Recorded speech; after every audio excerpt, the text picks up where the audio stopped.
Wow, what a weird thing, myself being muted, huh? Yes. Uh, why I am so fucking far from the microphone? Anyways, uh, my bad. Let me see. Not my bad, more like my good. Wow, my goodness gracious, or something like that. Ah, yes. Here we are. Uh, what? I'm dying. What's up with that? Let me pop out. Yeah, thank you. I have to move it over here. So also. Okay, okay.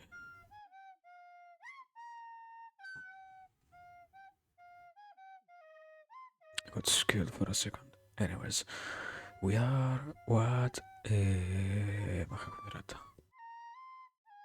I need to open this. Yeah, this. Uh,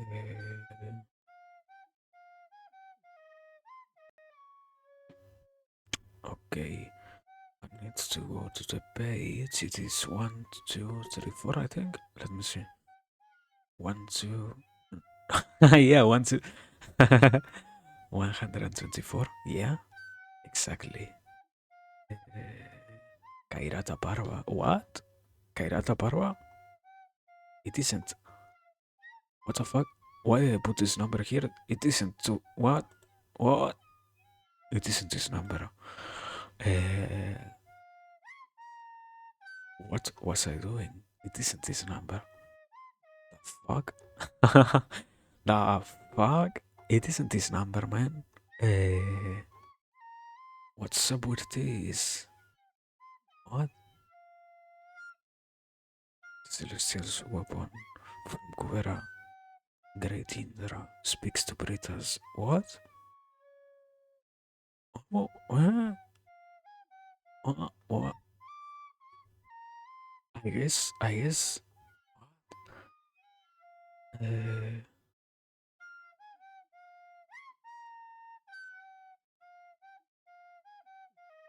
I guess I really was so far behind. Amazing. Anyways, yeah, we are on the Kairata Parava. That is Kanto. The fuck is this? Ah, it's 3 elements. Use a remote. Ah, I didn't expect that. Oh man, nice. Anyways, uh, I didn't, I didn't expect that one. Nice. So what else? I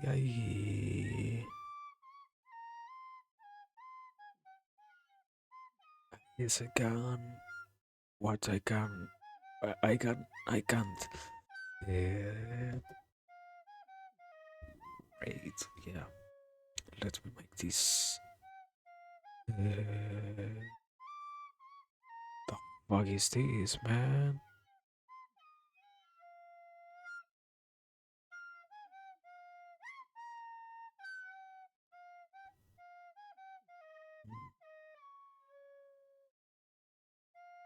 Anyways, we are on Western Conviction. Oh, yeah.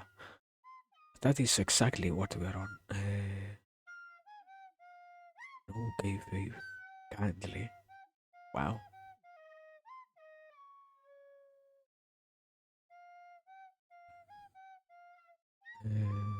So, what is this? Also, funny number of 220. 420. 220 also is a funny number, I guess. Well, yeah. I need to copy this thing. Yeah, I started the timer, no? Yeah.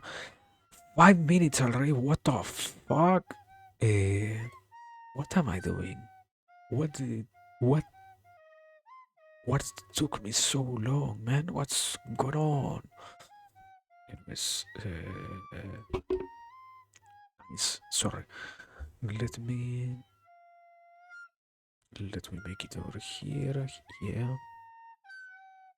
Out. This is out. What is this about? Is this out something? Is this? I feel like I am a bit consistent. I think it is the name. But more like, yeah, I haven't really talked that much. That is why I feel weird, I guess. Uh,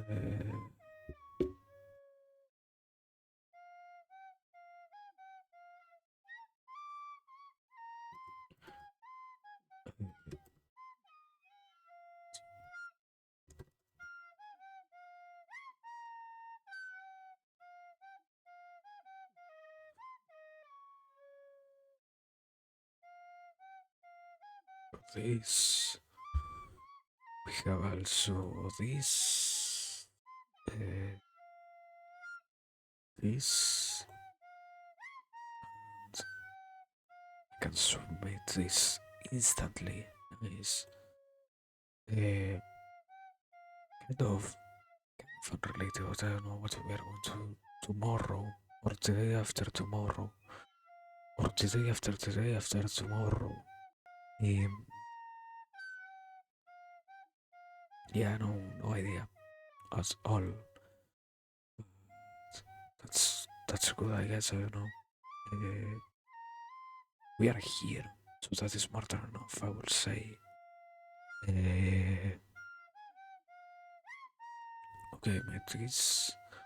I can close this, and I can close this, and I can. I know I don't have to close the book. That one I need to have open yet. Uh, okay, what else? How much more I have left? 3 minutes, okay. Let me.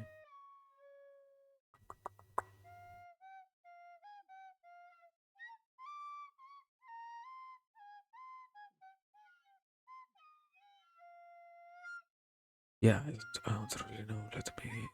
Anyways, let me try to.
Can I can schedule this? Yeah. I don't even know for when. Yes. Let me see. Well, until 28. Okay. Can go back. I can go 29. I guess. Yeah. 29. 03. Yeah. 0. Okay. I think I can only make one, no? Yeah, fuck. Ha ha ha. I have lost my spark. This is so sad. This is so sad. I have, I have finally let go of my spark. can't be more creative anymore. This is this is the worst. I don't know. Anyways, wait. How much do you have? Okay. Give me a second.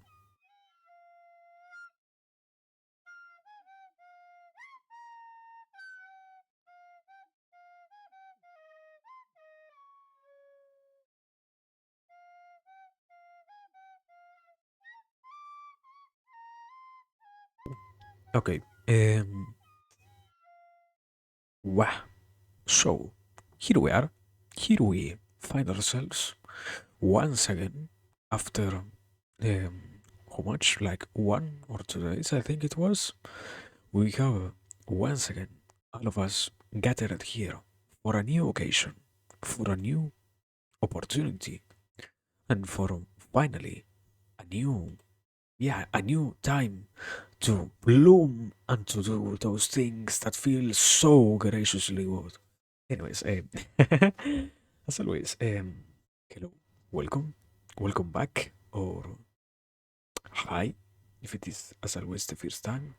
Um, it is always a pleasure to be here with all of you, and it is always nice to see that we can continue with this once again, even if it goes kind of slowly, and if we need to set up a lot of things to truly try to continue with this, because regardless of other reasons, to accept that we might have to fiercely set up ourselves is better than to wait. What? I am not on. I thought I was on education. Nice. I remember to change the category. Anyways, yeah. ah, yeah. As I was saying, it is it is nice and it is good to be here, and it is once again an enjoyable experience what we are going to have. But we don't really we don't really get to know what will be out of this one new session upcoming for us. So, anyways, as always, welcome everybody, welcome viewers, welcome lurkers, welcome bot watchers, welcome every single one in this once again a new opportunity for us to exert ourselves and to run free when it comes to the realms of the imagination and whatever is also related to it. Also, I never noticed that I didn't have this one thing activated. Yeah, I didn't have the clock. There it is. Now we are for real. We have for real started, I guess. But yeah, here we are. It has been, as I said before, almost like a week. What? It wasn't like a week. It was like 2 days since the last occasion that we came here and that we did anything. So good and even more enjoyable to be around these places. But I don't know. It is always a nice experience and a nice time what we do have. So it ends up becoming rather missed. Yeah, it ends up being something that I miss, and by a by a by a good portion, I will say, because we do so many things and we have so many interesting parts to us that we we can always come here after so much preparation. I think it is right to say that we can come over here and always find ourselves entertained in whatever it is that we decide to do, even if sometimes I have to accept that personally I don't really know what we are going to do particularly for that one day. Um, it always does happen that we end up finding out things that do have a lot of interesting sides to it, I will say. So, in that sense, yeah, I think we're doing fine. And even more because we always have the possibility of trying to see situations like this one. It is that we do have a lot of different chances to be present and to once again enjoy all of these all of these different times, I guess, and memories and experiences also, because after all, they do have a lot of um, weight behind them that can be classified as properly, um, yeah, worthwhile experiences. Uh, and all of them do have a lot of different different sides in which we find once again ourselves immersed. So to keep working, to having them, and to keep even more putting time towards ensuring that we can keep once again having all of these good things happening is rewarding enough, because the experience itself is obviously also rewarding. So we we are here and we are fine. And also, hello Savannah, but wait, it is like you said it was 4 a.m. Now it is like 5 a.m. Savannah, are you sure that you should be here? But anyways, also hello. Ahora, welcome. But Savannah, you have an appointment tomorrow. What are you doing here? It is 3:49. Okay, I didn't say like it was 4 a.m. Anyways, you know what you're doing. You're also an adult, so you know what you're doing. In that sense, you know that it might be late. It might be a little bit late, but welcome. Um, and well, here we are. We are so far only. Um, I think I was thinking simply about how nice it is to find ourselves once again here, and that's everything I can say we were mentioning so far, because it always is, as I was saying, it always is a pleasurable thing. And I don't know, we we enjoy being here, and that is more than enough. Ah, okay. My bad. I guess I do have a tendency towards misreading.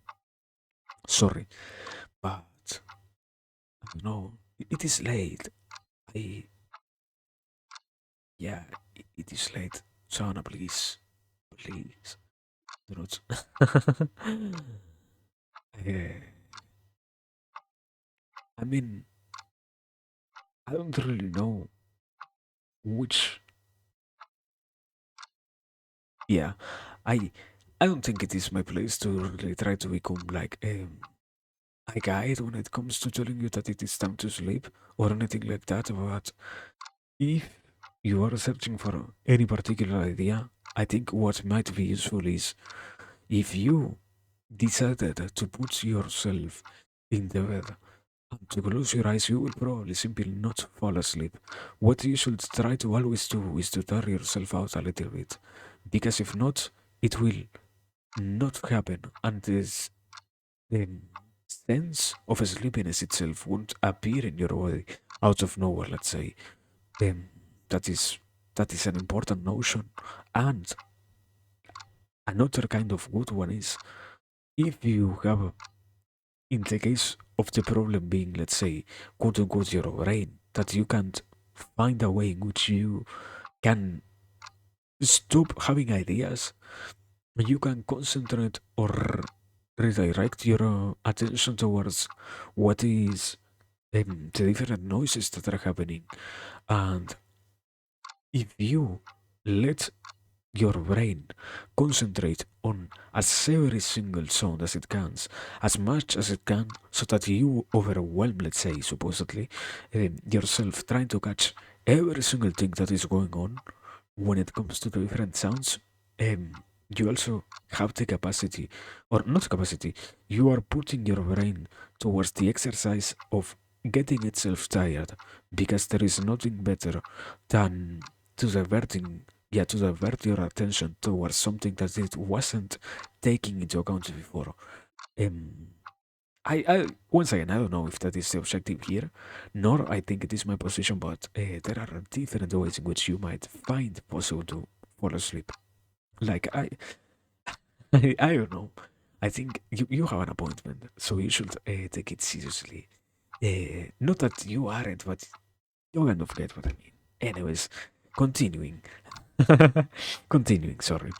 Uh, so yeah, here we are. Regardless of everything else, here we are. And well, I I think that's all I can say on that matter. I was also changing topics. Clyde, what? I don't know. I don't get to decide who is here and who isn't here. Um, I don't know. I mean, the real question is why, if Aura wishes to be here, not to be here, why couldn't Aura be here? You know, that is kind of the point here. It is not like asking exactly why they are doing the things they are doing, but more like simply enjoying the pleasure of knowing that somebody is. Because after all, the yeah, in that sense, everybody has the capacity of deciding to be or not to be here. But it is a pleasure to know that we have, in this case, Aura with us. And no, I don't know. I, I don't think so. I think it is everybody's particular in that sense. Um, everybody has their own interests, let's say. And I, yeah, let's put it from this perspective. If you or if I were to hear that somebody is more interesting, it might also be even kind of insulting, you know. Um, I mean, I don't know. You are the one who's doing it. When you already have responsibilities, Savannah, what are you doing here? I don't know. But yeah, I the point is that I don't think Clyde or anybody for that matter would be happy if they got told that somebody was more interesting, you know. After all, yeah, everyone has their own spark and their own way of doing things. And even more, I mean, there is almost, besides the Vtuber tag, almost no other ways to compare what Clyde and I do, because Clyde is somebody who knows how to play games and who also has the capacity of playing games, and I here I don't even do it. So that's incredibly unfair for us to try to compare anybody in that sense, you know. But yeah, I don't know. I think we can quote unquote let it go under the excuse of banter. Um, always playful banter, I guess. Um, I mean, it isn't like I am not a gamer, but my PC can't even run games. So, or run games while streaming. So that is another good reason as to why I don't do it, sadly.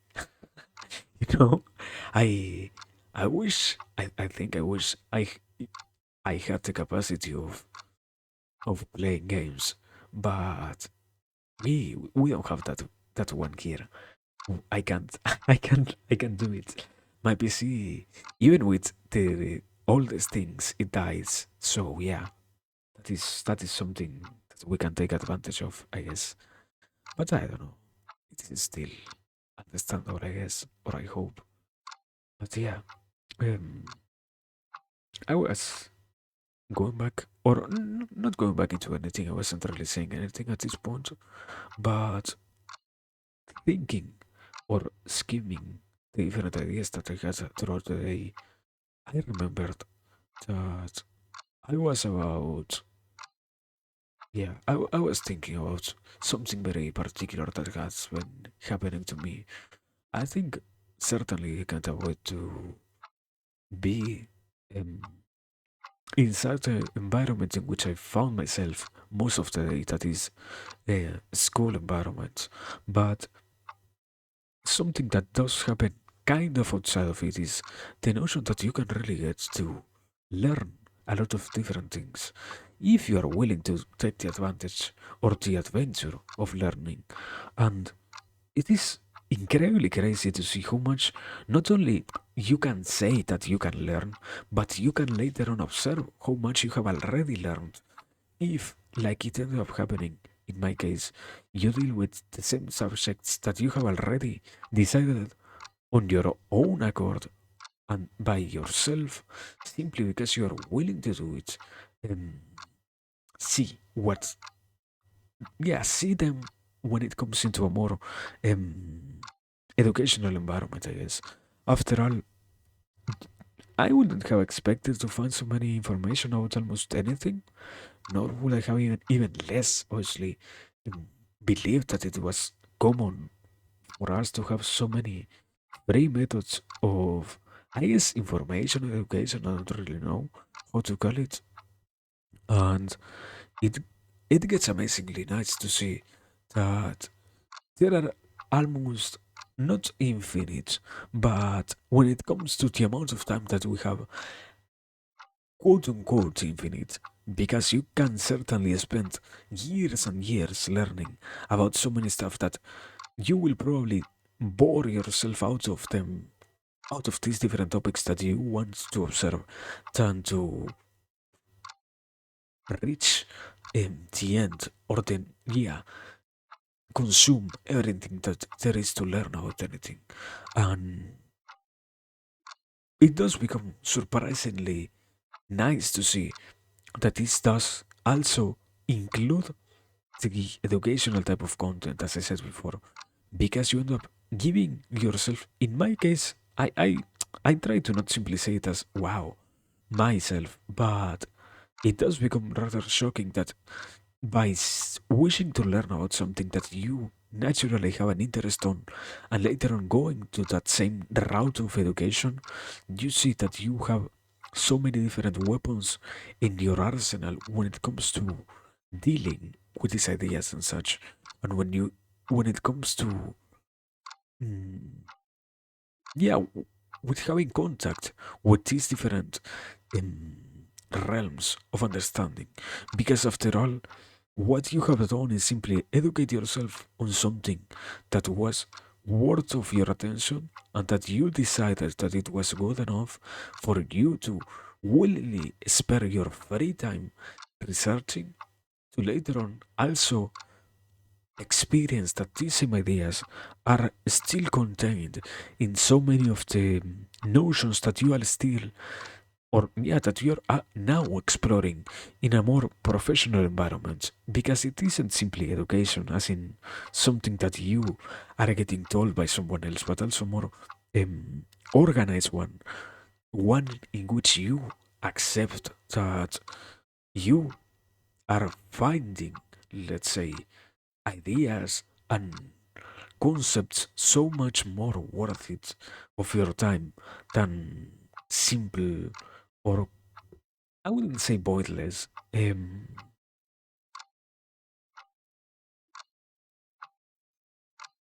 Yeah, more than simple and mind mind-numbing ideas or mind-numbing concepts that don't really contribute to you in any other way. And because of that reason, it does have a certain pleasure to know that those times that were spent before doing something that was born out of passion ended up being so much more useful than what one would have ever expected. Um, and I don't really know. I think it also might be, let's say, to a certain extent, because you do have.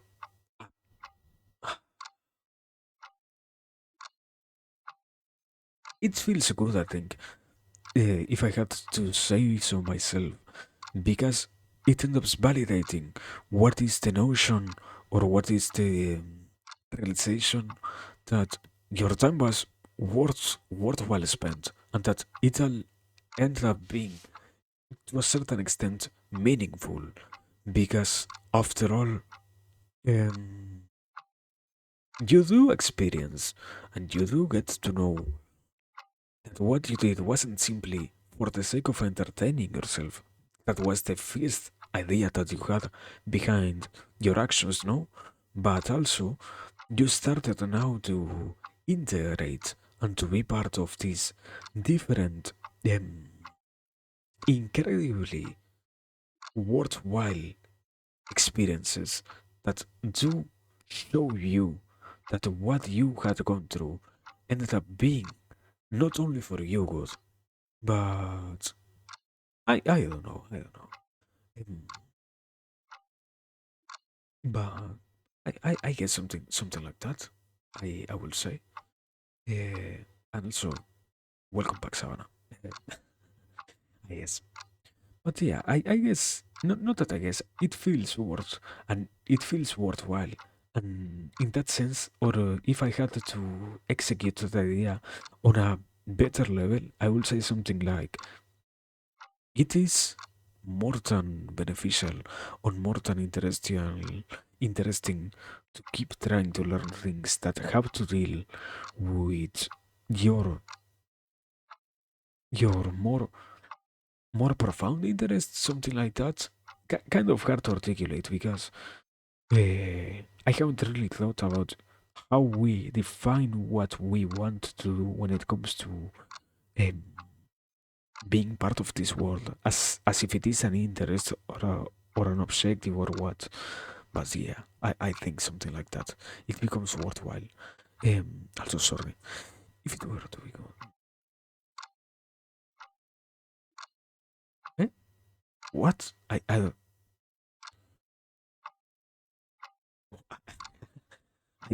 What? I don't.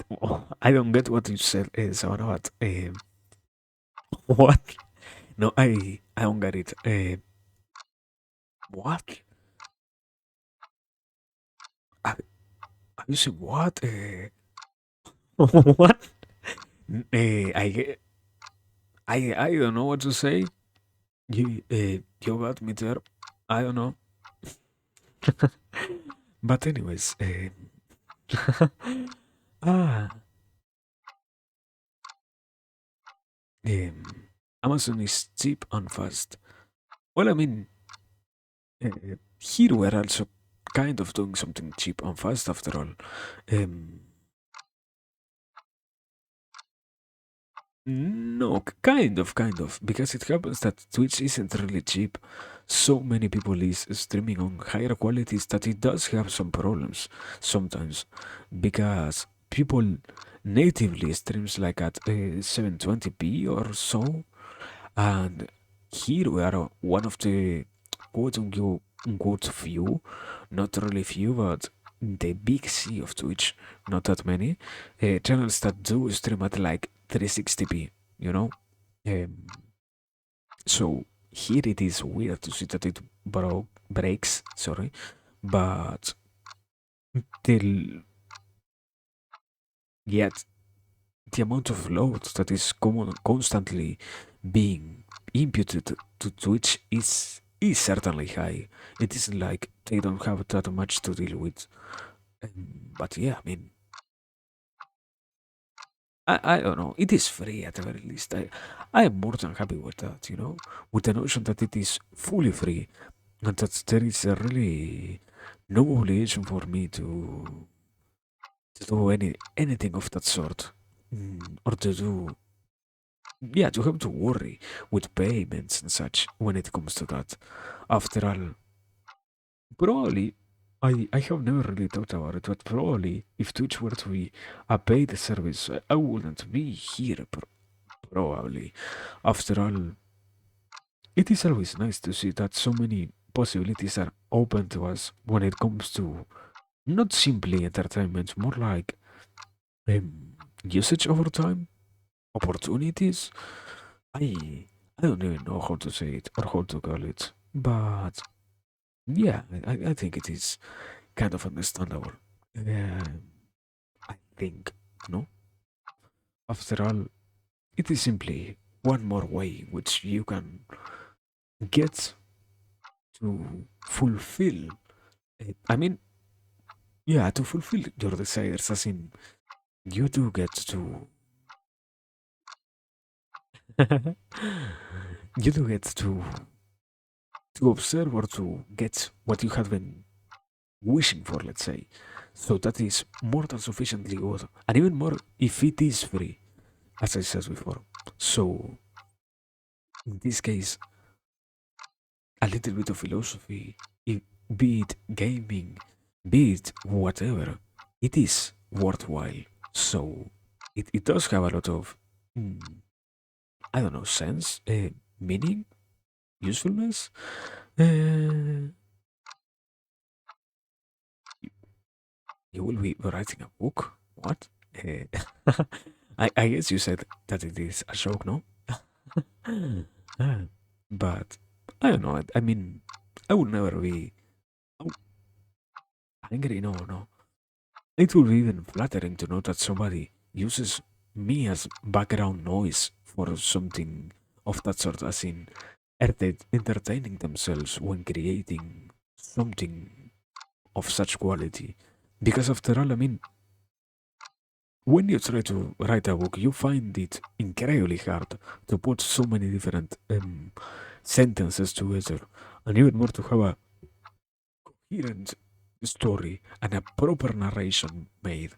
So it will be flattering that somehow it does happen, that I get to be part of that same process, albeit indirectly, I guess. I don't know. But it feels nice and it feels worth it more than enough. And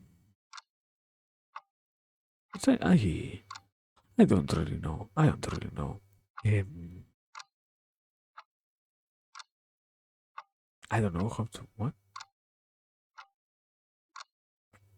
What do you mean? You don't know to how to discuss without talking, without. I don't. I mean, I kind of get it. That after all, I mean, it is problematic. I will say like this. It is problematic to try and have so many different discussions about something when you don't even know how to express yourself in more complex manners. And certainly, dialogue is a lot more forbidding of what is having simpler speech. When it comes to written messages and such, it is, I wouldn't say expected, but yeah, more like a secret norm that you should always try to go with something not so basic. But the reality is, if you really wish to discuss something, it is always good for you to try and do so, even if you don't possess the argumentative capacities themselves. Because after all, the point here is not to be the most articulate or be not not to be more like to always shame those who aren't as articulate as it is possible for them. It is simply to talk about things and such. It is not, yeah, it isn't about using the most complex array of sentences that you can create in a in a tight manner so that nobody but you can get what you are trying to say or which ideas you are trying to refer to. It simply is a question of, you know, you enjoy a little bit of thinking by itself. And because you get to enjoy it by itself, you also get to experience the reward that is to get to a proper idea or to an even more developed idea later on. Because after all, it does become worthwhile for you. Or, yeah, if you see it like that, it does become worthwhile to try and pursue such ideas. Because limiting yourself to not have so many wonderful occasions is, I think, in that sense, rather bad. Even more if you wish to do so. After all, the benefits themselves of engaging in such things are are always open to anybody who wishes to go for them. It isn't like you, or only if you have this particular yeah, it isn't that only if you are particularly making advancements towards something, you are getting the benefits out of thinking. Even if you're accepting your problems and you're capable of identifying which things make them be your problems, you're already moving towards a place of better quality. After all, it will be impossible for anybody to try and say that they do know which things they are trying to go for by themselves if you don't even have the capacity of identifying what are you trying to go for at, at, at basic. So yeah, I don't know. I think it is it is always a pleasurable experience or something of that sort. That is the expression I wanted to use, I guess. But yeah, I don't know. I don't know. It always can differ from anybody or from person to person. Once again, there is not one single explanation or one single way to use your free time. We do so in this manner here because it simply happens that we find ourselves interested in the things that we do. You know, there is no real obligation to do anything of this sort, nor we find ourselves fully attached to this. So I don't know, I don't know. But anyways, good night, Savannah. Have a nice one, and please rest more than anything else because you already know it. You have things to do. So yeah, have a good one, please. But yeah, I don't know. I think it is always nice. It is always a pleasurable thing to see that we can be here, and even more that we can consciously choose to be here. After all, um, it will never be. It will never be as weird as not having even the capacity of willingly choose what we are doing with our lives. So it does have a lot of sense as to why it is by itself meaningful, you know? And you can try to defeat such arguments with um, other traditions like, but in reality, there might be also an even more beneficial way to do things. And I think, after all, it is not to simply be contempt, but more like accepting that we are doing with what we have. So it does instantly become worthwhile because, after all, you get always to choose and to, at the very least, start doing minimal corrections is more than sufficient when it comes to minimally enough sufficient changes towards your behavior and such. So I guess I don't really know. Something like that, I will say. But yeah, I don't know. I don't know. That's one idea. I guess. Also, I just noticed that I need to be even closer to the mic once again. I can't really get accustomed to being so close to the mic. I mean, I feel physically weird when I have to be so directly in front of the mic. But that is my problem. That is the reality. It is my problem, not not a real not a real problem of anyone else. And I think it isn't that noticeable or it isn't that bad, I think. So I can at least say that it is worthwhile to do such a thing. But anyways, moving into something else. Um, I don't know. I think a lot. But yeah, I was in this case. I was thinking a little bit about what ends up becoming the, the meaning after so much time spent towards what is also going back into this whole idea that I was having before, this sense of education and such, it does feel crazy that you have the chance of always, once again, doing what you want, no?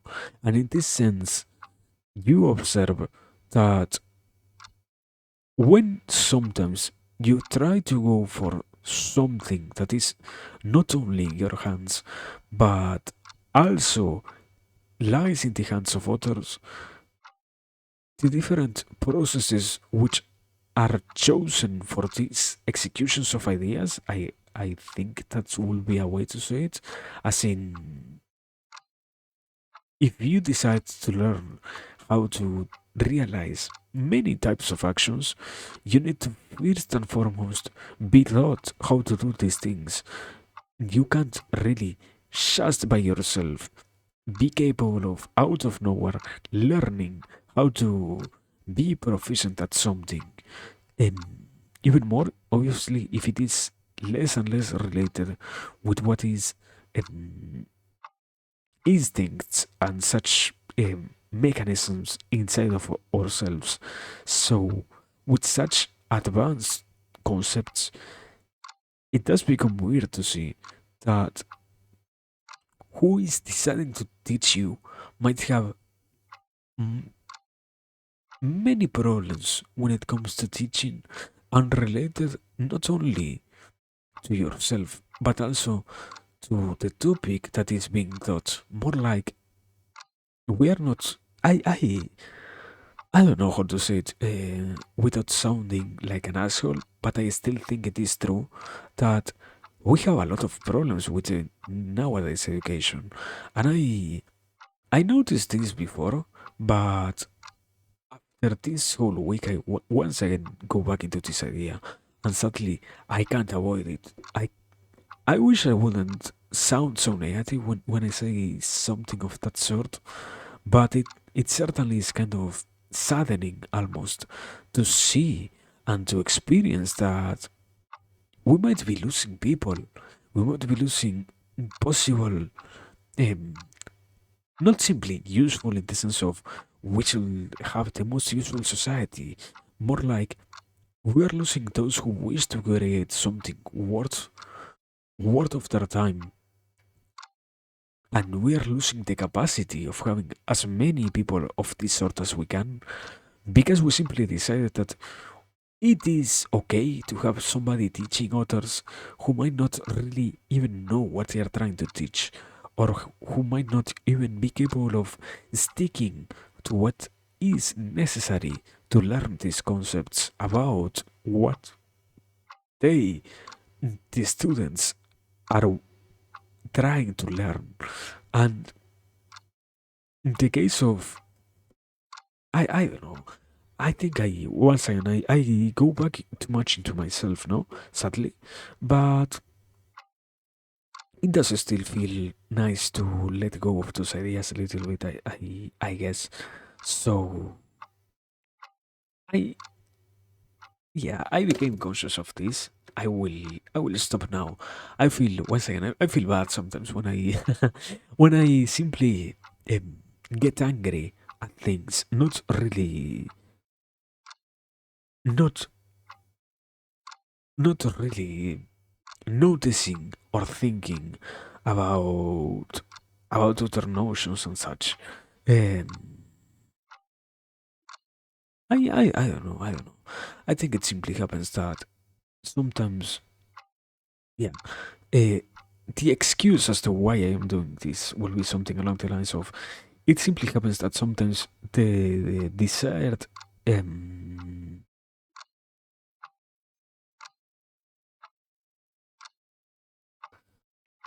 uprising of problems, no, that is completely not that idea.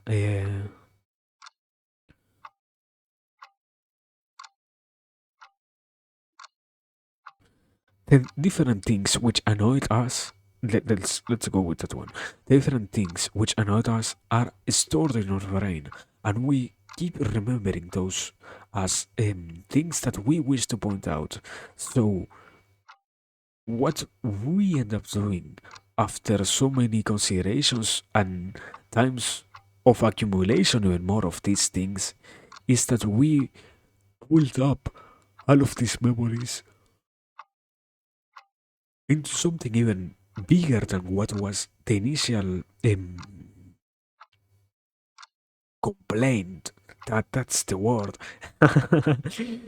The initial complaint, which we wanted to realize, into something more and more articulated and more, let's say, dangerous when it comes to telling others that we are angry as about something, and because of those things we don't really wish to even keep refraining those feelings from going out. So in these cases, we unconsciously, I'll, I guess, we end up complaining about such things without realizing that they sadly are just part of the nature of,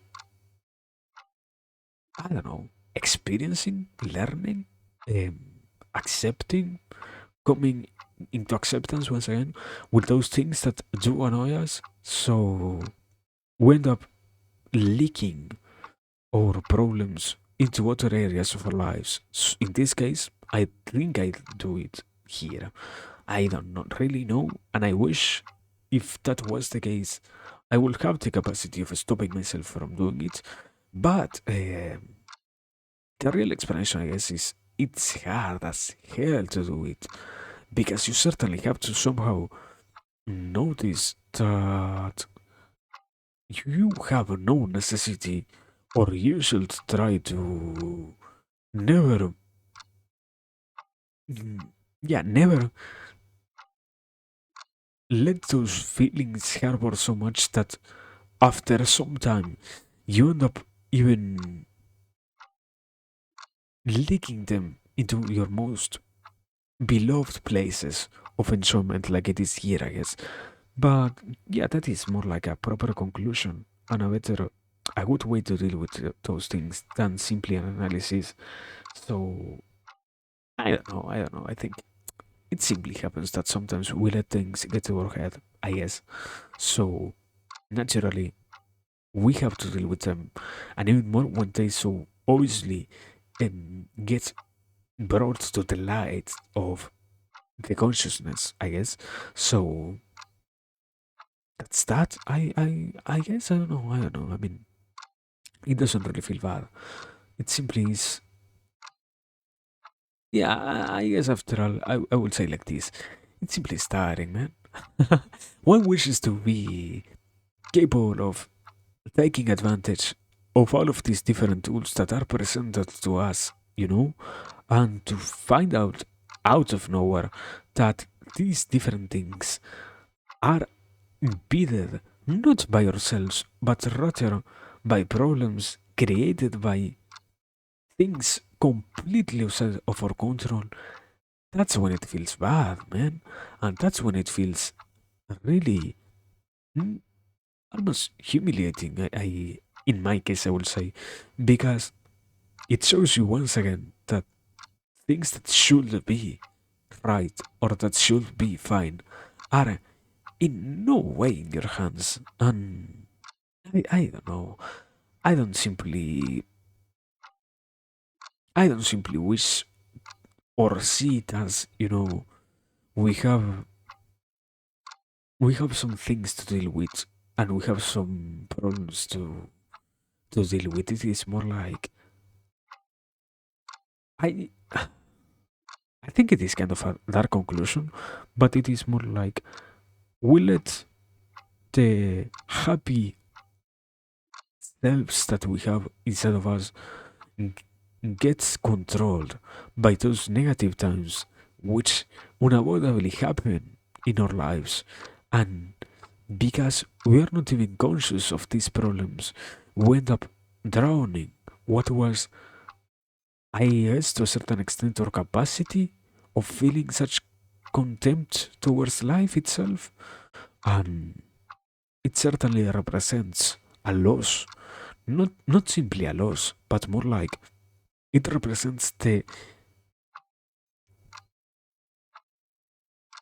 loss of our capacity of enjoying the world as what it was before, something never so unenjoyable, I will say. But I don't know, one never really wishes to see it as something so dark, and even more in these cases, it is simply an analysis of something that I was rambling more than what I was comfortable with, and even more than what I was feeling okay saying, as it ended up being once again just attacking things rather than trying to find a proper idea or a proper conclusion or a proper side from which you can believe that it was worth it. It simply became a I cannot believe this thing, and this is so bad, and another once again a moment to just complain, I guess. But I don't know, I mean, we do all have moments like this. I excuse myself behind, and even if we don't, because probably we should have a better control of ourselves when it comes to that. Even if it doesn't come that we avoid them, we don't really let those moments take so much control of what we are.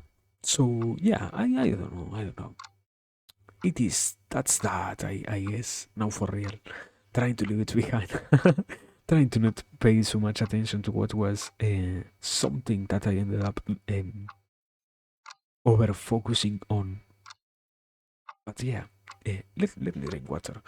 That's an easy way to calm yourself. Drinking water. So yeah, let me do that.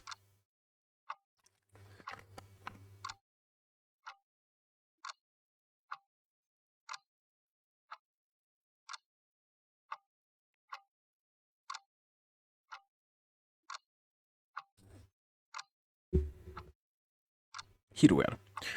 Um, I don't know. I think it simply happens like that. And after all, it doesn't really feel that negative.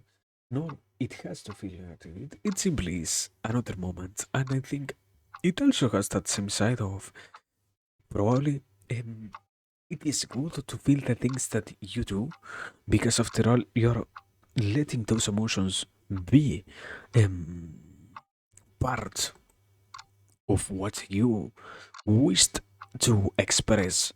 And yeah, even more when you do understand that it ends up being harmful to the body to not express your own emotions.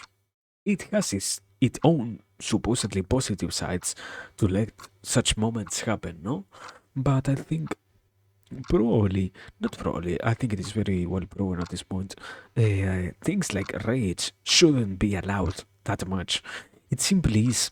Um, yeah, a proper digestion of the problem is more rewarding than just letting the emotion itself take control of what you are. Something of that sort.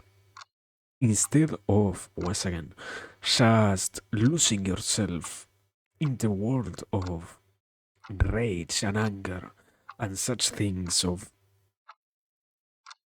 bad feelings and born out of negative moments. I guess I don't know. I don't know. I I guess we're in this case troubleshooting one of my ideas or one of my anger moments. I will say. So yeah, weird, huh? Weird.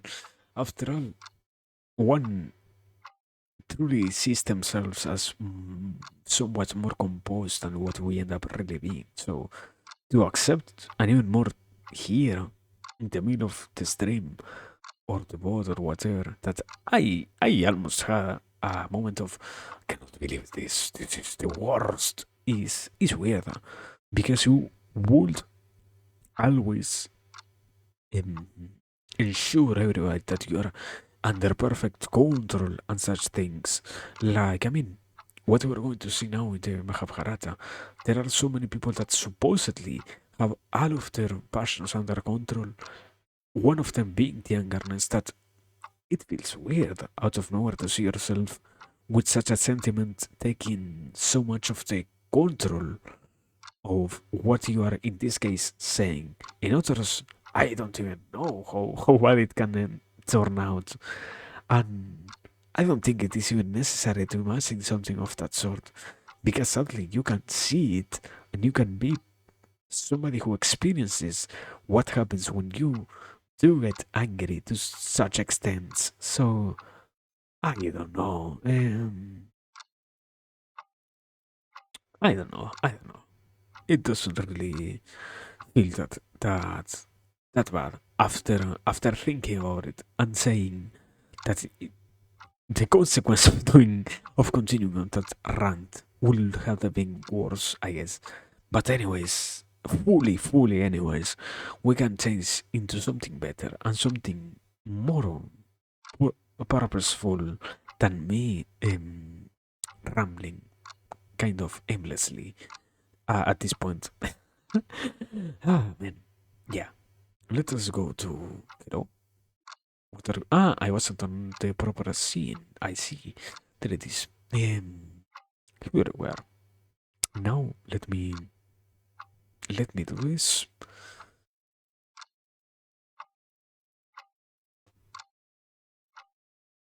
So we are here now for real. We have finally. No, wait. I forgot. My bad. Let me take a second, because I certainly forgot that I need to do this one thing. Give me an instant, please, because I had to change. And yeah, I don't really need to touch anything. Let me. I am cranky at this point. I am professional streamer, boys. That's the real deal. I can do it like this. There it is. Amazing. We have changed the category without me having to touch anything. Anyways, yeah, here we are. On the Mahabharata itself. Nothing better than this particular book. ah, so we were last time we left at Canto 40 to continue on Canto 40. Ah, and we were seeing, I think it was about love, if I'm not so wrong, and it was about this whole story as to how different people um, dealt with. Yeah, okay. It was something that was being told to Arjuna, one of the many. Well, I don't know if it was Arjuna. No, I think it was Yudhishthira. And a story that was being told to one of the main characters, let's say like this, about something that was a lesson for them to see that things weren't so bad as they thought they were. And even if they were bad, somebody had it even worse and was still in those conditions capable of overcoming such problems. So this shows that supposedly um, the Pandavas, this whole main family, should be capable of dealing with these problems once again. We don't really know, but we argue that it supposedly should be something that they can deal with. So yeah, that's where we left after finishing with that story. Continue a little bit more into what is now um, Arjuna doing, and now for real, we are observing how his whole process is finishing, because the last thing that we also know about Arjuna is that he was doing tapasya, as in meditation, towards trying to obtain a favor of the gods, something of that sort. Is the quote unquote proper definition of tapasya, and we are observing how he deals with everything related to accepting, I guess, that things are probably not coming his way, but also, uh, yeah, I read a little bit through, so yeah. There are some spoilers, as in, we will see what happens. I prefer to leave it like that. I prefer to leave it like that, so yeah.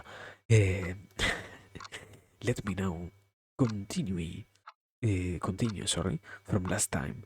And yeah, as always, after every single canto, we will see if we can analyze something. And if there is really nothing to analyze, we will have a kind of a hard time trying to see what we can come up with to try to extract. So, yeah, anyways, now for real, after an hour and 5 minutes, for real, we say we start already. Canto 40. Kairata Parva continued. Mahadeva says, you were Narayana's friend, Nara, in your past life. You sat in fierce tapasya in Badarikshirama for many thousands of years.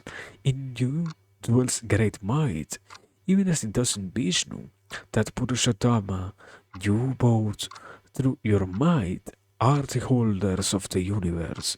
During Indra's coronation, with your great bow, whose twanging is like the roaring of thunderheads, you and Krishna, as well, chastened the Danavas, they can devise that bow. O Partha, it belongs in your hands. I took it from free, forever. Eh? Ah, I thought I did some lines. I took it from you with my Maya. Your twin quivers shall again be inexhaustible. Partha, Gurunandana, the bruises will leave your body, and it shall be free forever from pain and disease. Your prowess shall be invincible. I am pleased with you. Ask me, best among all men, for the boon you want. Parantapa, you who worships me, not in heaven is there anyone who is your equal, nor any Kshatriya who is your superior. Arjuna says, illustrious Brishatvyaja, if you would grant my wish, Lord, give me your own Pasupatastra of dreadful power, which destroys all the universe at the end of the Yuga, that weapon through which Devadeva, with your rays, I can be victorious over Karna the Wild Bhishma, Kripa, and Drona, with which I can kill Danavas, Rakshasas, Pisachas, Gandharvas, and Nagas. The Astra, which when loosed with the proper mantras, emits thousands of arrows, fierce mazes, narachas like serpents.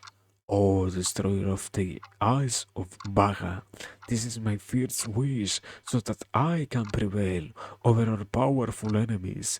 Siva replies, Mighty One, I will give you my favorite Astra, the Pasupata Pandava.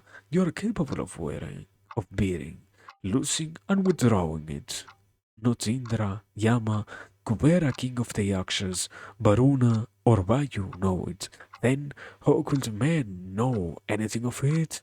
But Partha, this astra must not be loosed without adequate cause, because if it is loose against an enemy of a small might, it can consume the very universe. In the three worlds, with all their mobile and immobile creatures, there is no one whom this astra cannot consume. You can cast it with your mind, your eye, through words, and with your bow. I am pretty sure we'll riddle with this. Arjuna now purifies himself, comes to the Lord of the Universe and says with rapt attention, Instruct me. Mahadeva gives the best of Van's sons the knowledge of that weapon, which looks like an embodiment of Yama, together with all the mysteries about loosing and withdrawing it. Now that Rama Dastra begins to wait upon Arjuna as it does on Sankara. Gladly, too, does Arjuna receive it. At that moment, all the earth trembles. Its mountains, forests, trees, seas Villages, towns, cities, mines, thousands of conches, drums and horns resound, whirlwinds and hurricanes sweep land and sea. The Devas and the Navas see that terrible weapon stay beside Arjuna of measureless dejas, in its embodied form. Whatever evil there had been in the body of Falguna is all dispelled by the touch of the three-eyed god. Three-eyed Shiva commands Arjuna, go into Swarga. Bending his head, Arjuna worships the god, then gazes at him with folded hand. The Lord of all who dwells in heaven, he who dwells upon mountains, Uma's Lord, the Mahayogin, whose passions are under perfect control, the source of all blessings, gives Arjuna, best of men, Bhakti Gandiva, bane of the Navas and Pisachas. As Arjuna watches Shiva, Uma beside him, ascends into the sky, vanishing from that blessed mountain with snowy tablelands, valleys, and caves, favorite haunt of sky-ranging Maharishis. Eh, let me. I I know that.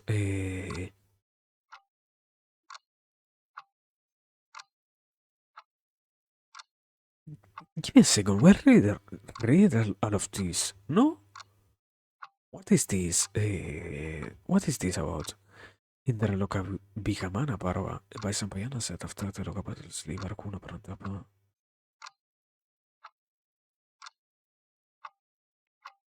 Eh?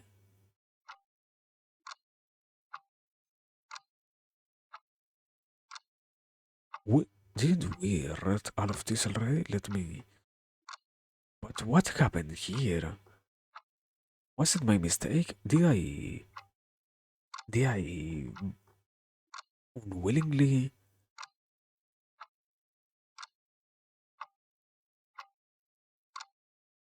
Did I mistake? Where did we have to begin? Eh,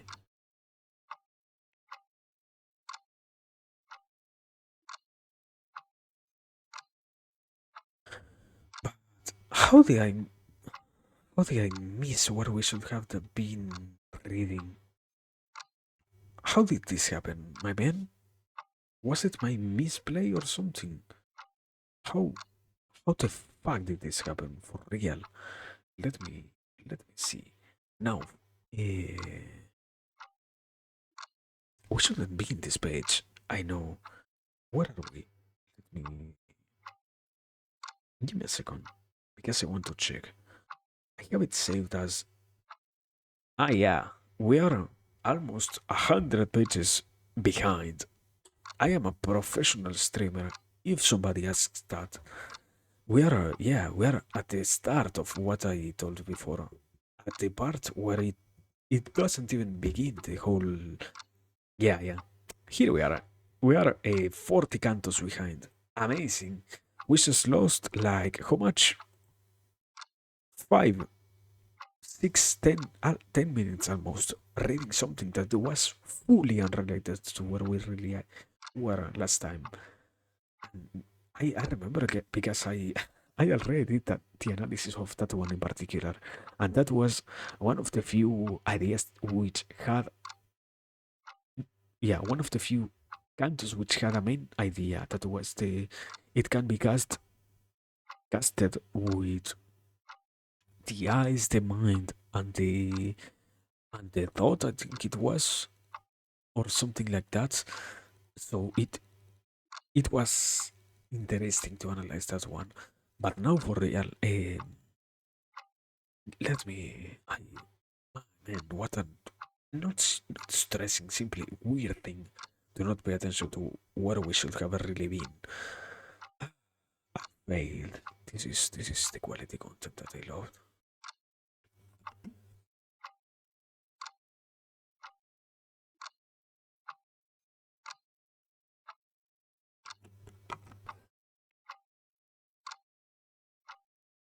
I guess now for real I can continue from where we really were.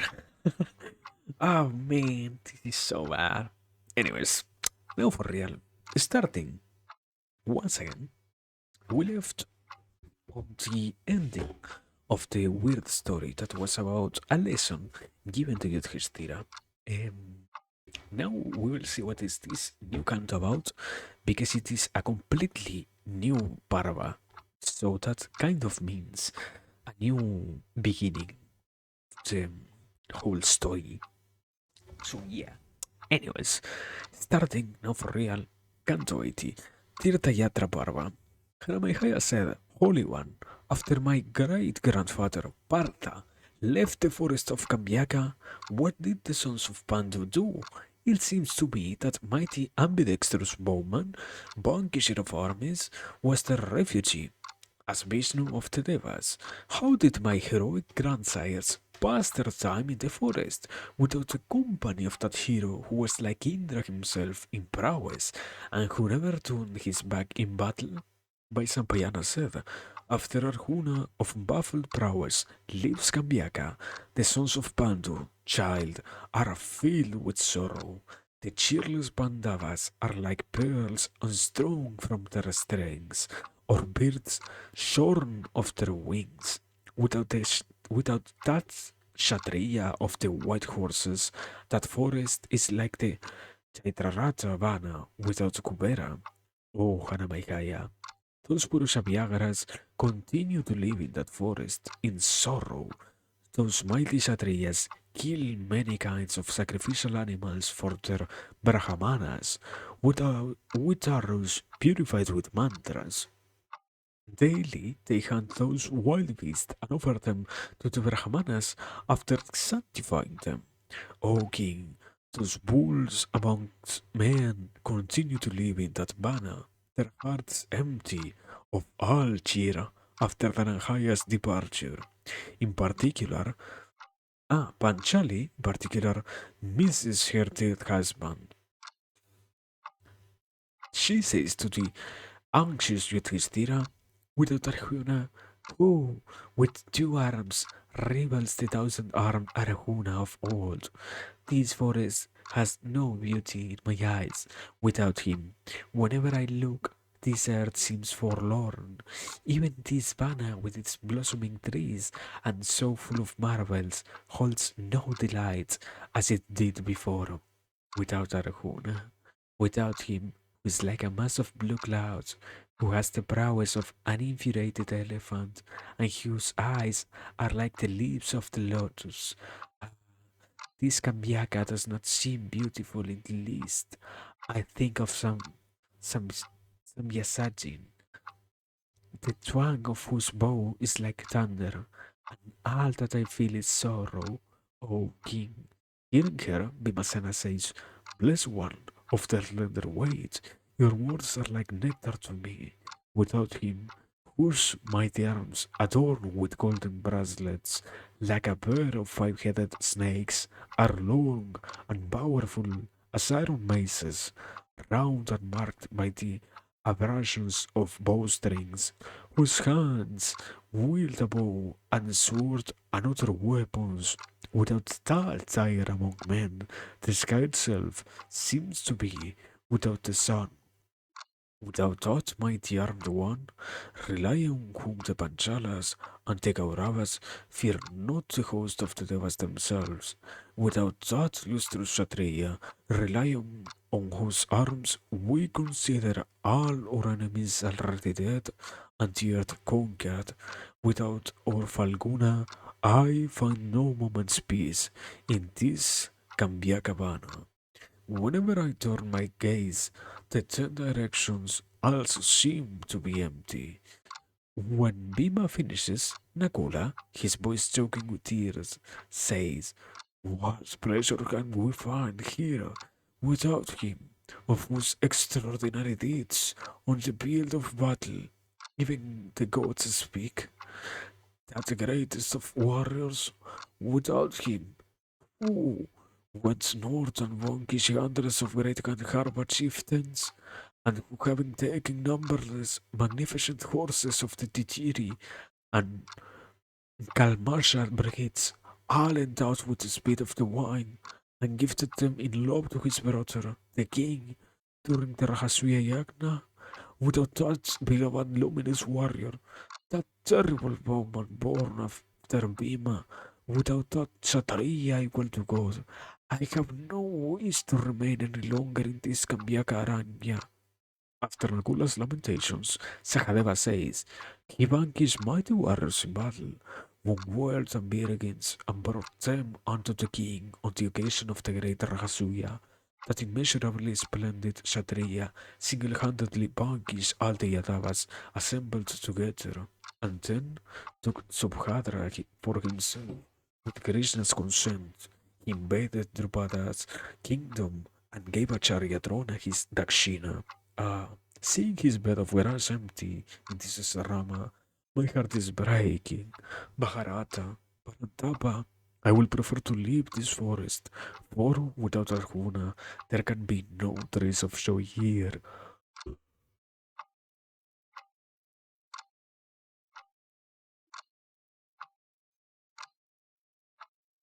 I,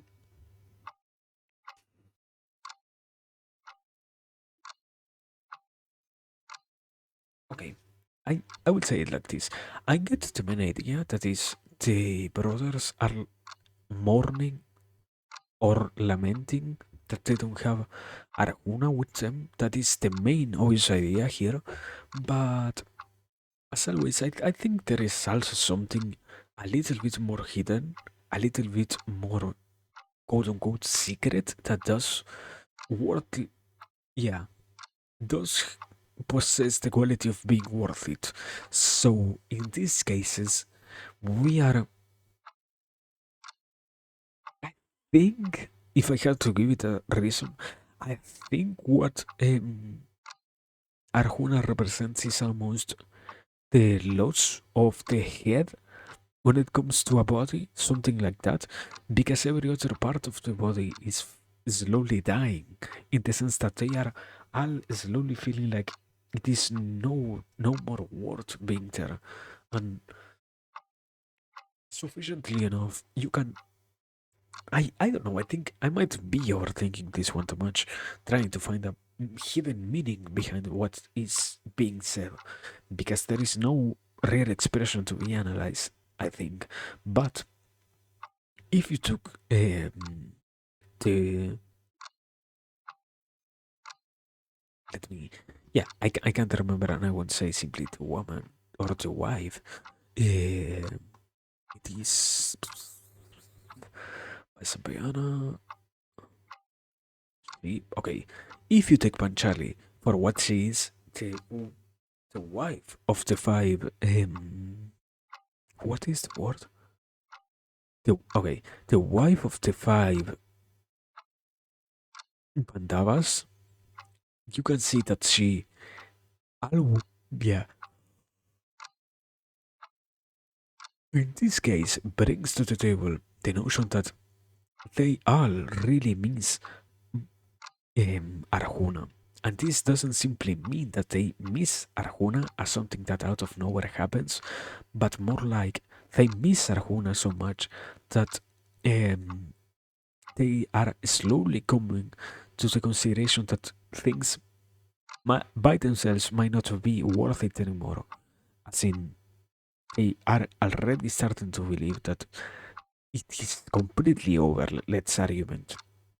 And we, after hearing Panchali herself, we hear the laments of the other four brothers in a sense that Panchali is the trunk of the body, and after that, the other extremities slowly realize that the head is missing and that it might somehow not really come back. Eh, but that is the observation I make in the sense of what it might really mean all of this. I don't really see anything hidden out of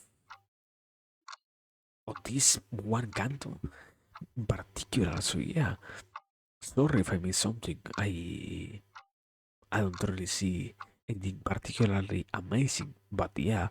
Anyways, that was Canto 80 so far. Once again, thank you. Continuing now with Canto 81, Tirtha Yatra Parva continued.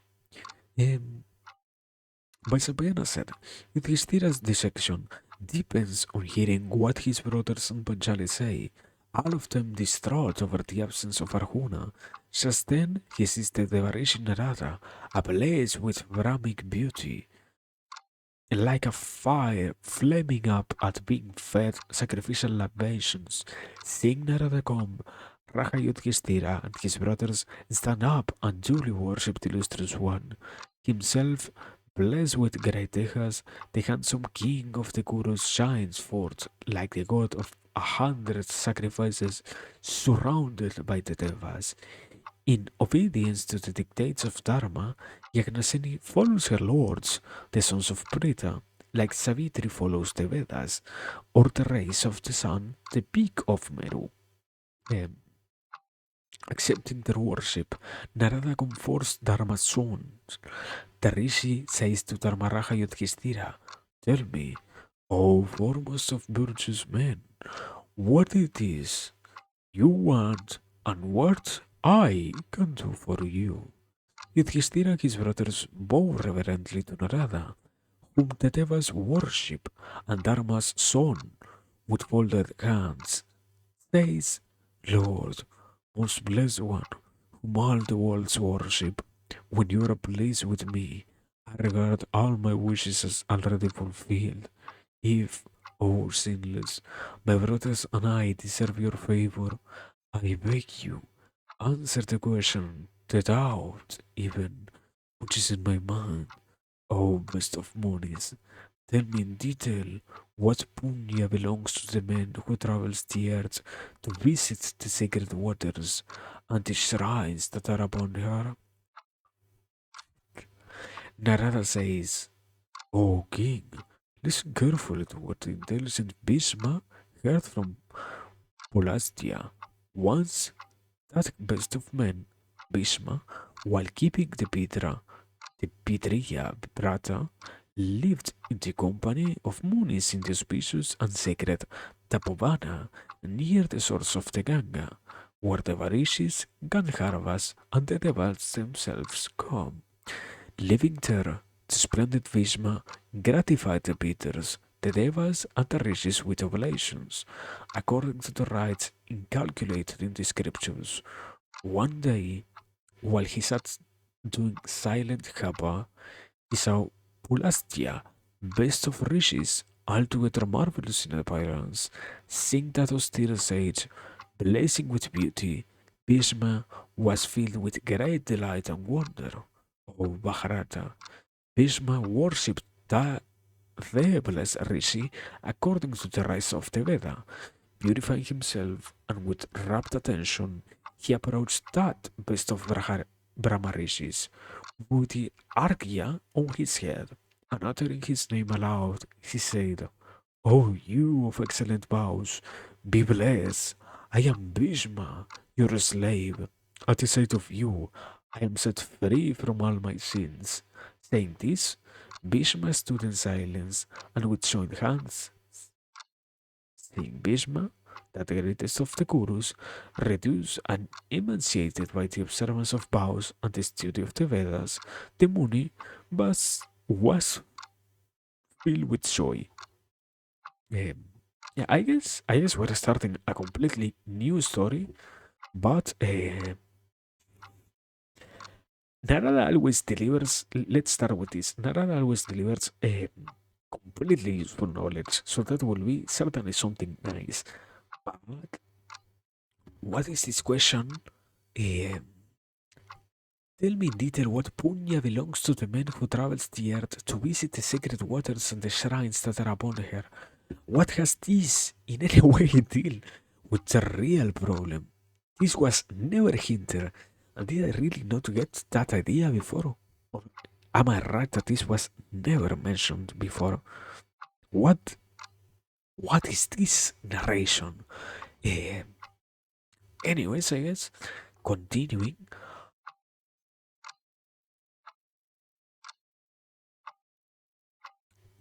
Canto 82. Tirtha Yatra Parva continued. Pulasya said, O you of excellent vows, I am very pleased with your humility, your self control, and your truth.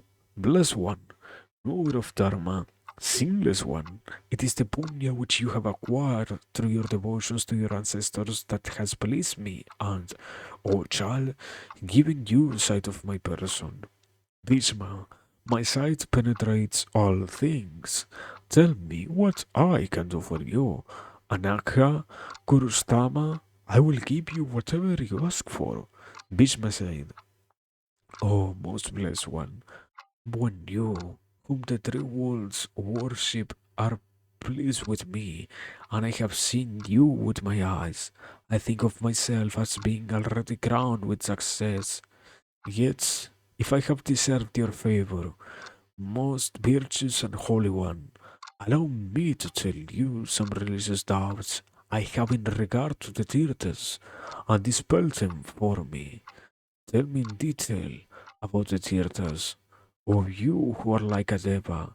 What is the punya of a man who goes round the earth visiting the sacred Tirthas and shrines?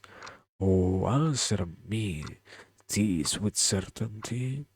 Pulastya said, "Oh, son, listen with attention. I will tell you about the punya which is attached to the tirthas and which is the refugee of the rishis. He whose hands and feet and mind and knowledge and asceticism and deeds are under wholesome control enjoys the fruit of the tirthas. He who has ceased to accept gifts, he that is contented, he that is free from pride enjoys the fruit of the tirthas. He that is without sin, he that acts without desire, he that eats light, he that has his senses under control, he that is free from every sin, enjoys the fruit of Tirthas. O king, he that is free from anger, he who cleaves the truth, he that is firm in his vows, he that regards all creatures as his own self, enjoys the fruit of Tirthas. In the Vedas, the rishis have declared in due order the sacrifices and also their fruits. Here and hereafter, truly, O Lord of the earth, those yagnas cannot be accomplished by him that is poor, for those sacrifices require diverse materials and offerings in large measures. This, therefore, can be performed by kings or sometimes by other men of prosperity and wealth. However, O Lord of men, best of warriors, let me now declare to you that right which men without wealth, without allies, singly, without wife and children, and destitute of means, can accomplish, whose punya is equal to the sacred fruit of sacrifices. O Bharatotama, visiting the sacred tirthas, which constitute one of the high mysteries of the rishis, is superior even to sacrifices. He is a poor man who goes to a tirtha without fasting for 3 nights, without giving gold as alms, without distributing kine. Why? Not by the performance of the agnistoma and other sacrifices distinguished by large gifts. And thus a man acquire the punya which visiting a tirtha confers. In the world of men, there is that Tirtha of the God of Gods, celebrated throughout the three worlds by the name Pushkara. One that journeys there becomes equal to Brahma. O noble son of the Gurus, during the three Sandhyas, dawn, noon, and dusk, there is the presence of 100,000 million of Tirthas in Pushkara. The Dityas, the Vasus, the Rudras, the Satyas, the Maruts, the Gandharvas, and the Apsaras are always present in Pushkara. It was there, O king, that the Devas, the Dayas, and Brahmanishis performed tapasya and gained vast punya and attained godhood. Men of self-control are purified of their sins by merely thinking of Pushkara and find high regard in heaven. Rahan, the illustrious Pitamaha, who has the lotus for his throne, once dwelt with great joy in this tirtha, having of old acquired great punya. It was in Puskara that the Devas and the Rishis found moksha. The wise say that one who is devoted to the worship of the Devas and the Pitters and bathes in this tirtha gains punya which is equal to 10 times that of the Aswamedha Yagna. Welcome. Having gone to the forest of Pushkara, he that feeds even one Brahmana becomes happy here and hereafter.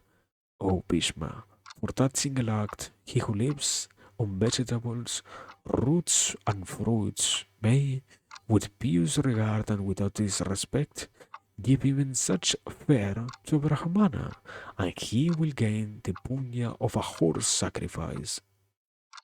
Uh, Sorry, I didn't say it before. Hope you are doing well, Bunkum. Illustrious Brahmanas, Kshatriyas, Vaisyas, or Sudras that bathe in Pushkara are set free from rebirth. In particular, that man who visits Pushkara on the full moon of the month of Kartika acquires everlasting regions in Brahmaloka.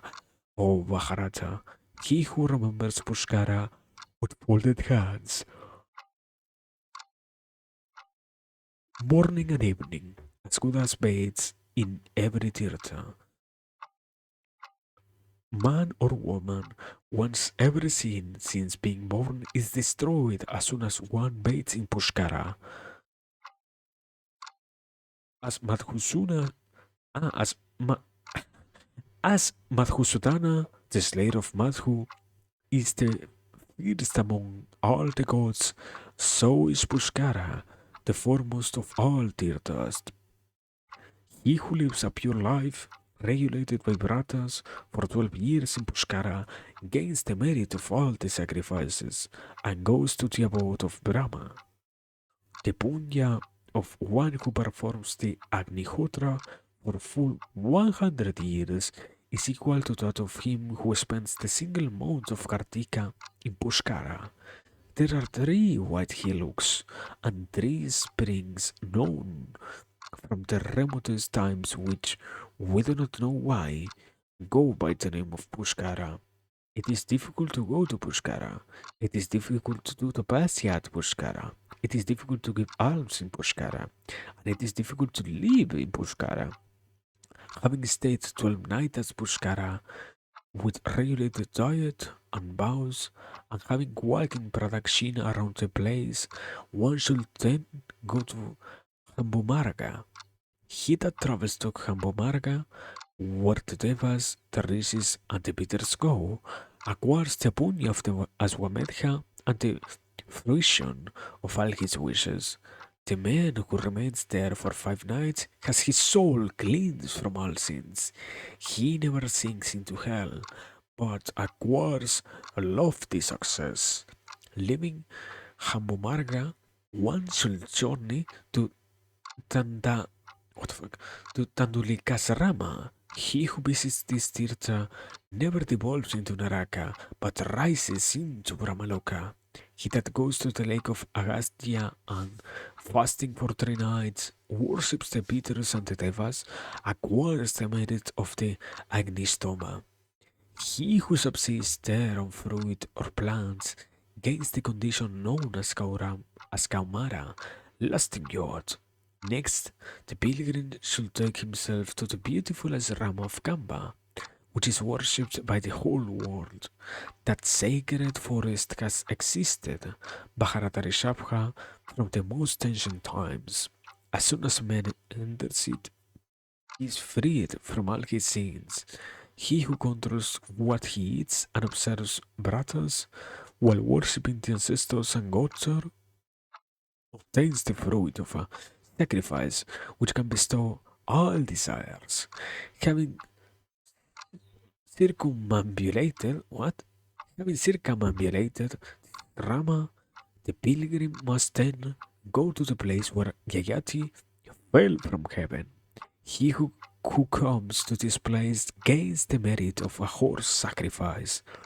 Next, one must journey to Mahakala with senses. Bathing there in, a, in the tirtha called Koti, one gains the punya of another Aswamedha.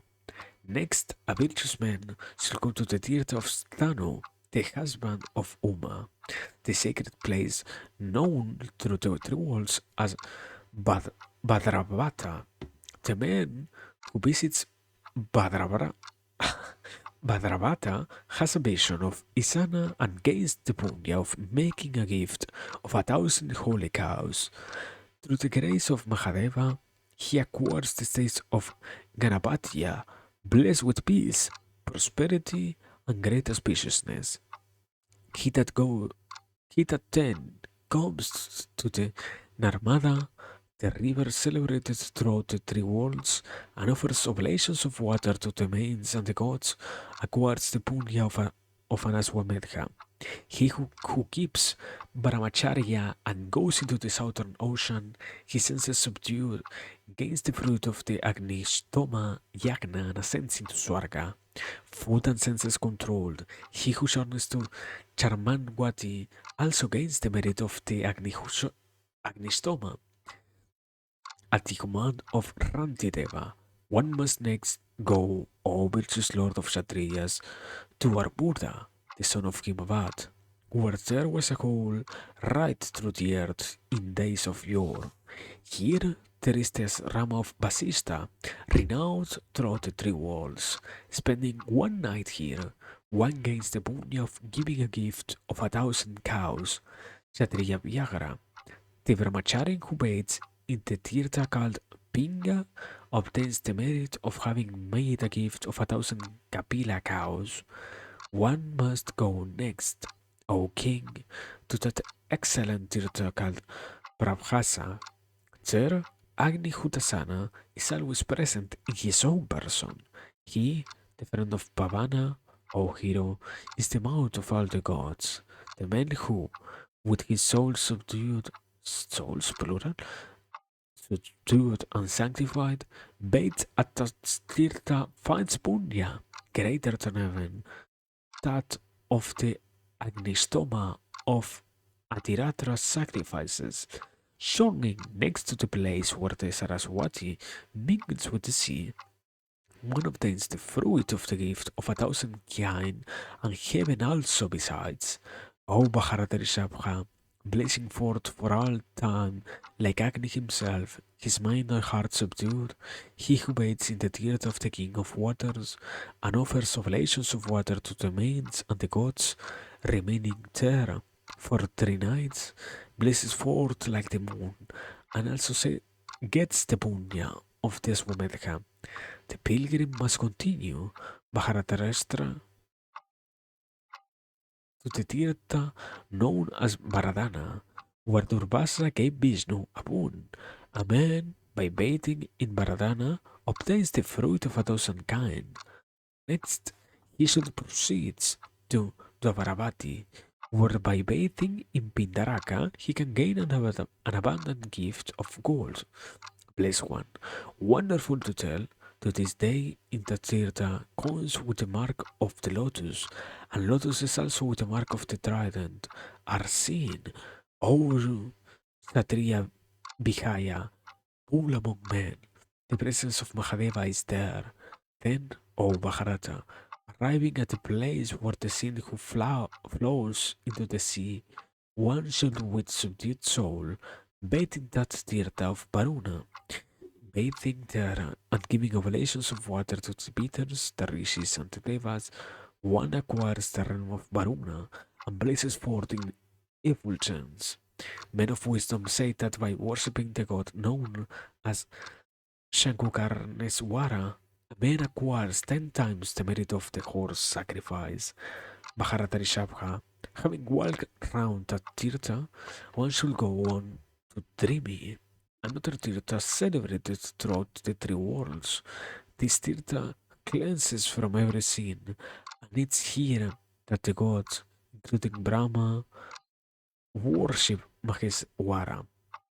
Having bathed there and worshipped Rudra, surrounded by the other gods, one is freed from all sins since birth. It was there, O best of men, that Drimi was adorned by the Devas.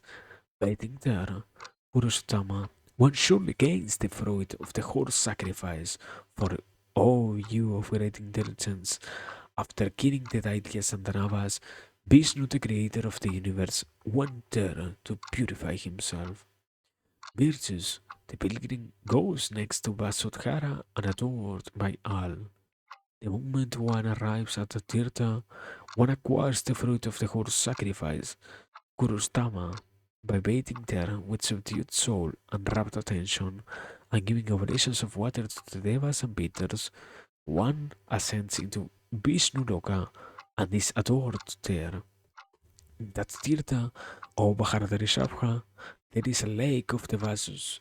By bathing there and drinking its water, a man becomes honored by the Vasus.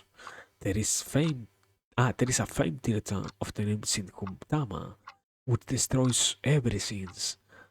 By bathing there, one gains gold in plenitude. By going in a state of purity to Badaratunga, one gains Brahmaloka and a condition of great blessedness. Then there is the Tirtha of the Kumarika of Indra, much resorted to by the Sidras. Oh, best of men, bathing there, a pilgrim obtains Indraloka. In Kumarika, there is another Tirtha called Renuka, which also the Siddhas go to. A Brahmana who bathes there becomes as lustrous as the moon. Journing next, senses subdued and food regulated to the Tirtha called the Panchananda, one obtains the fruit of the five sacrifices that have been mentioned one after another in the scriptures. Then one should go to the excellent realm of Bhima, best of Maharatas, bathing in the Tirtha there, which is called Yoni. A man in his next beard becomes the son of a goddess, wearing earrings adorned with pearls, and also gains the punya of making a gift of 100,000 cows.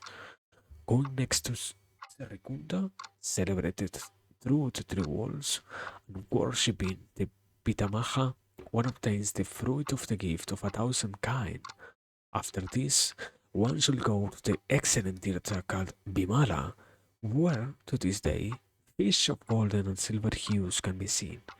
Bathing there, one quickly acquires the region of Basava, where one's soul, being cleansed of every sin, one attains a high state of blessedness. O Bharata, going next to Vitasta and offering oblations of water to the mains and the gods, a man is purified of all his sins, gains the fruit of the Bahabeya sacrifice and a high state of blessedness. That sin-destroying Tirtha, known as Vitasta, is in the country of the Kashmiras and is the abode of the Naga Takshaka. One should next travel to Badava, famed throughout the three worlds. Bathing there with due rites in the evening, one should offer rice boiled in butter and milk, according to the best of his might, to the deity of seven flames. Men of wisdom say that a gift made here in honor of the bidders becomes inexhaustible. The Rishis, the Bidders, the Devas, the Gandharvas, several tribes of Apsaras, the Guyakas, the Kinaras, the Yakshas, the Siddhas, the Vidyaharas, the Rakshasas, Daityas, Rudras, and Brahma himself, with their senses subdued, performed tapasya for 1,000 years at Badava in order to move Vishnu to grace. They cooked rice in milk and butter and gratified Kesava with oblations, each offered with 7 rigs, at which the gratified Kesava conferred on them the eightfold attributes called Aishwarya and other objects that they desired. Having bestowed this, that god disappeared from their sight like lightning in the clouds, and it is for this, O Bharata, that Tirtha became known as Saptacharu. And if one offers charu there to the seven flame god, one obtains punya superior to that of the gift of 100,000 cows, to that of 100 Raksuya sacrifices, as also of 100 Aswamedhas. Leaving Badaba, the pilgrim travels to Raudrapada, and seeing Mahadeva there, obtains the merit of the Aswamedha. Then, soul subdued, observing Brahmacharya, he goes to Manimata and staying there for one night acquires the merit of the Agnishtoma.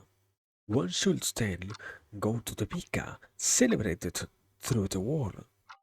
It was there, O Bharadari that, as I have heard, the Brahmanas first sprang into existence. This is also the realm of the Trisulin, a place famed everywhere. Having bathed in the Vika and worshipped Maheswara, by offering him, to the best of one's means, rice boiled in milk and butter. A man obtains the merit of a sacrifice that can fulfill every desire.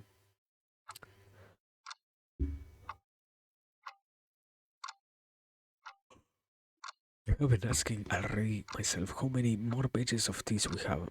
One. Okay, only two it seems. Thank God.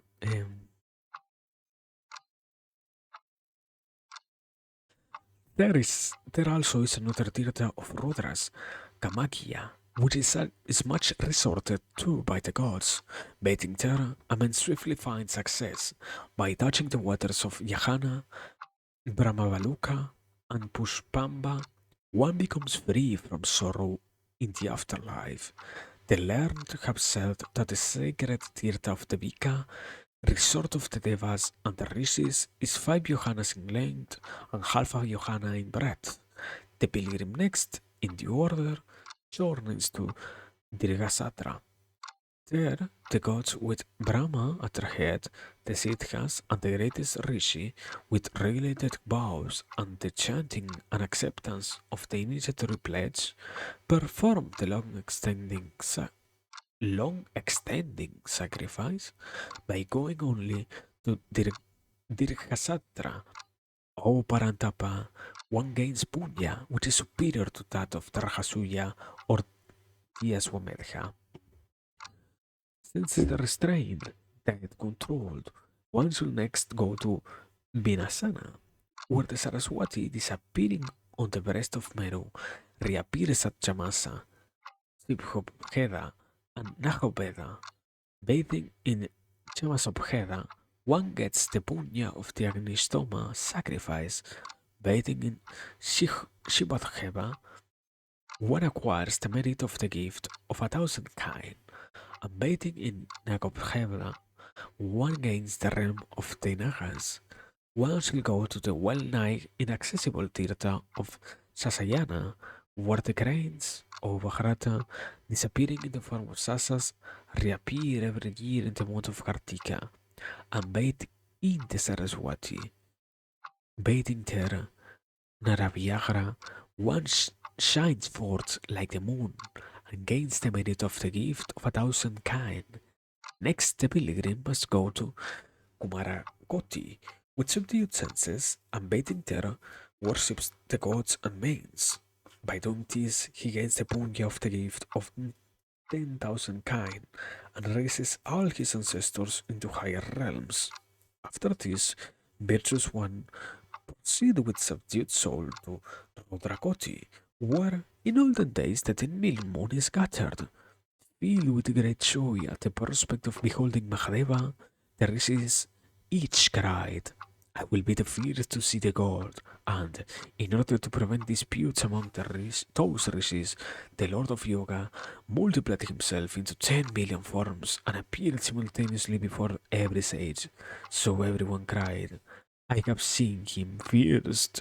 Gratified with the deep devotion of those self-controlled munis, Mahadeva granted them a boon, saying, From this day your dharma shall grow, O tiger among men. He that bathes with a pure mind in Rudrakoti obtains the merit of the horse sacrifice and delivers his ancestors. One should next go to that most sacred and famed confluence where the Saraswati enters the sea. There, the Devas with Brahma at their head and rishis with a wealth of asceticism repair to adore Kesava on the 14th day of the light fortnight of the month of Chaitra. Bathing there, O tiger among men, one obtains the merit of giving away an abundance of gold. His soul cleansed from every sin. He ascends into Brahmaloka. It is here, O Kshatriya, that the rishis have performed numberless yagnas. A pilgrimage to this place confers the punya of giving away 1,000 holy cows.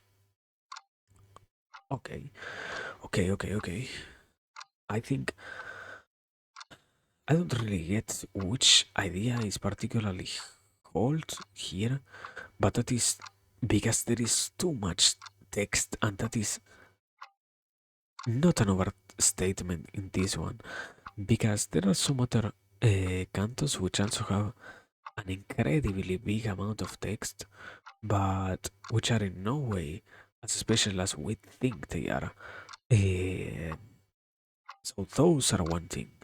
But what also is rather interesting or important are those other not so I wouldn't say powerful, simply not so meaningful um, sides to it, because there is no real notion useful for anybody in what is found in this particular canto, I think. Besides, you always have the myth of, okay, you always have the idea or the concept that what you gain by doing this or by reading this is salvation and such. But here in particular, you really don't get to learn about anything, nor you get to, let's say, come up with something worthwhile. There are other things better than this. I feel I don't really know. I personally feel like that, but yeah. Um, so far, even if it is like that, it was more than worth it. So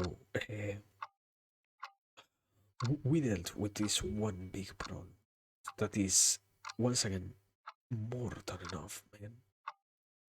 Now I think we can take our first break over here.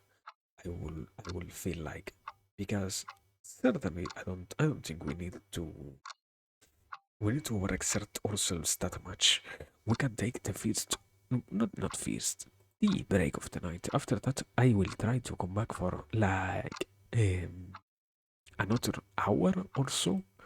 We will see how much we can really go for. Because sadly, I am also taking this one break because I am feeling the tiredness take control of me. Wah. But yeah, we will see, we will see. Anyways, yeah, break, people. Let's take a tiny break so far. 10 minutes or so. There we go.